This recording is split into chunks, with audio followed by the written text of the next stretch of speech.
Pandian store serial நெக்கான எபிசோடில் சரவணன் வந்து செந்திலுக்கு கால் பண்ணி வர சொல்லியிருப்பாரு. எனக்கு கொஞ்சம் ஹாஸ்பிட்டல் கூட்டிகிட்டு போறியாடா, எனக்கு பைத்தியம் பிடிக்கிற மாதிரி இருக்குது அப்படின்னு சொல்லிட்டு செந்திலும் உடனே ஃபீல் ஆகி ஹக் பண்ணிவிட்டு அவங்க அண்ணாவை ஃபீல் பண்ணாதானே, வருத்தப்படாதானே, அவனை கூட்டிகிட்டு போகிறேன்னு சொல்லிட்டு ஒரு டாக்டர்கிட்டையும் கூட்டிகிட்டு போகிறாங்க.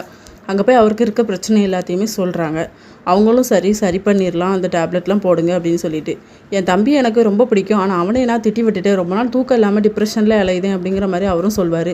அதுக்கப்புறமா சரவணை வெளியே அமுச்சு விட்டுட்டு செந்தில்கிட்ட டாக்டர் என்ன சொல்வாருன்னா, நீங்கள் வந்து உங்கள் அண்ணனை தனியாக எங்கேயும் விடாதீங்க, பக்கத்துலேயே வச்சுக்கோங்க, யாராவது ஒருத்தர் கூட இருக்கணும் அப்படின்னு சொல்லிட்டு.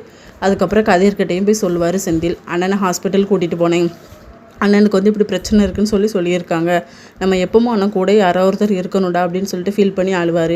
இன்னொரு பக்கம் சரவணன் வந்து கடைக்கு வந்திருப்பார். பாண்டியன் வந்து ஒரு டெலிவரி இருக்குடா போடணும், நீ மறந்துட்ட அப்படின்னு சொல்லிட்டு இதோ பண்ணுறேன்ப்பா அப்படின்னு சொல்லிட்டு இருக்கும்போது செந்திலும் கதிரும் வந்துடுவாங்க.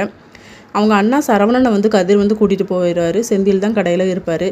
அதுக்கப்புறமா வீட்டுக்கு வருவாங்க பாண்டியனும் சரவணனும். பழனி வந்து அங்கே யார் கூடயும் ஃபோன் பேசிகிட்டு இருப்பார். மாமா உங்ககிட்ட எத்தனை நாள் சொல்லிக்கிட்டு இருக்கேன், இந்த கல்யாணம் நடக்கக்கூடாதுன்னு சொல்லிட்டு, உனக்கு புரியலையா அப்படின்னு சொல்லி திட்டுவார். அங்கே இருக்க எல்லாருமே பார்த்துக்கிட்டு இருப்பாங்க. இதோட நெக்கான எபிசோட் முடியுது.